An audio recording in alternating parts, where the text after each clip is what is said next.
Bismillahirrahmanirrahim. Assalamu alaikum. First of all, let me introduce myself. My name is Mahamudra from BS Biotechnology and my roll number is 038. I am here to represent a group presentation on IR spectroscopy. We are a group of 5 girls. So my topic is instrumentation of IR. So first of all, what is infrared spectroscopy? Infrared spectroscopy is the measurement of the wavelength and the intensity of absorption of mid-infrared light by a sample. Mid-infrared is energetic enough to excite the molecular vibration to higher energy levels. The wavelength of infrared absorption bands are characteristic of specific type of chemical bonds, and the infrared spectroscopy finds its greatest utility for identification of organic and organometallic molecules. Difference between IR and FTIR: IR is the old one, while FTIR is the new form of spectrometer. IR, infrared spectroscopy, is a method of identifying and analyzing chemical compounds, while the FTIR, the Fourier transform infrared spectrometer, is the most common type of infrared spectrometer. It records the data collected and transforms the data into the spectrum. Instrumentation of IR spectroscopy: first, the beam of light from the source is separated in two and passed through the reference and the sample respectively, as you can see in the picture.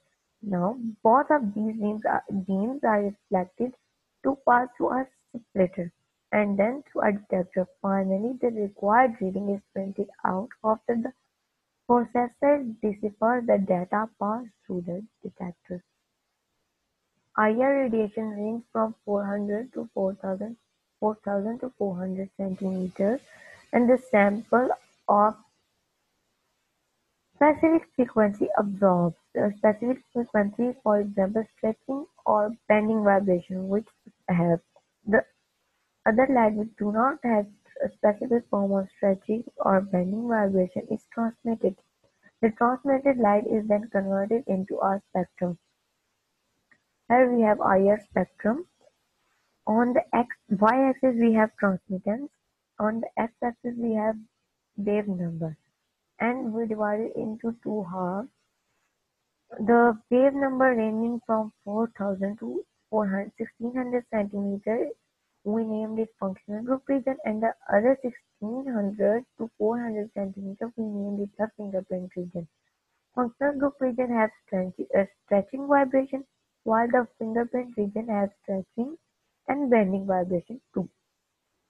So that in functional group we have peaks which can be identified easily, and we can easily match it with any reference chart. On the other hand, fingerprint region do not have specific type of identical peaks, but it may have fingerprint region. Each peak has its specific fingerprint region, and we can relate it with any form of spectrum library. Peaks are of two types: shape and intensity. Shape are uh, subdivided into broad and sharp. Broad peaks are due to hydrogen bonding. Intensity can be strong, medium, and weak. Fingerprint region is used to identify the whether what compound a sample have, while the functional group region is used to identify the functional group of the compound. So why the what is strong intensity? When a peak is of long height, it means that it is strong, while the medium-heighted peak has medium intensity and the short-heighted has weak intensity. Why intensity change? And the answer is waves. In spectrum, we thought that waves travel in the form of strings. We can example it like that. And in physics, we have a Hooke's law to identify any spring, and we have formula where we can see that the number of waves is indirectly proportional to the mass. As the mass increases, the wave number decreases, as we can see in this table. And And this way we can easily identify what a wave mean or which functional group it have or which compound it have, which frequency it have, etc. So next we have estimation of FTIR. Brief interview of the picture. We can see that we have source here, a beam splitter and a mirrors. A source reflects a light through a beam splitter and it splits light to the moving mirror and a stationary mirror. And in return, these mirrors again split light to the beam splitter and then light split again to the sample and then detector and then the graph is formed. Reading.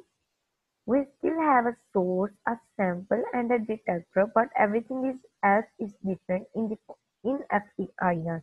Now we send all the source energy to an interferometer and onto the sample. In every scan, all source radiation get to the sample. The interferometer is fundamentally different piece of equipment than a monochromator. The light passes through a beam splitter, which sends the light into two directions at the right angles. One beam goes to the stationary mirror and then back to the beam splitter. The other goes to the moving mirror, and the motion of the mirror takes the total path length variable versus taken by the stationary mirror beam. When the two meet up again at the beam splitter, they recombine, but the difference in the path length create constructive and destructive interference and interferogram. So here at the beam splitter, at this point we have a specific very important term which we call zero path distance. So the zero path distance when the light passes from beam splitter to the moving mirror and the stationary mirror and it reflects back at the beam mirror, here the recombination occurs.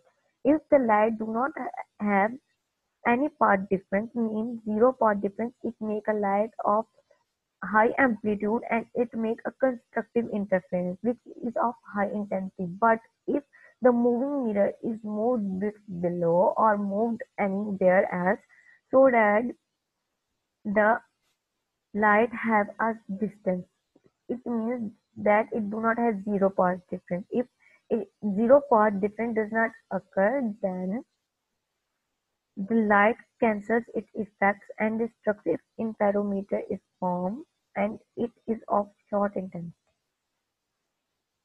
So the recombined beam passes through the sample. The sample absorbs all the different wavelengths characteristic of its spectrum and this subtracts specific wavelengths of the interferogram. The detector now reports variation in energy versus time for the wavelength simultaneously. A laser beam is superimposed to provide the interference for the instrument operation. The energy versus time is the odd way to record spectrum. Until you recognize the relationship between the time and frequency, they are reciprocal. A mathematical function called Fourier transform allows us to convert an intensity versus time spectrum into an intensity versus frequency spectrum. Here we have intensity versus time spectrum and here we have Fourier transform equation.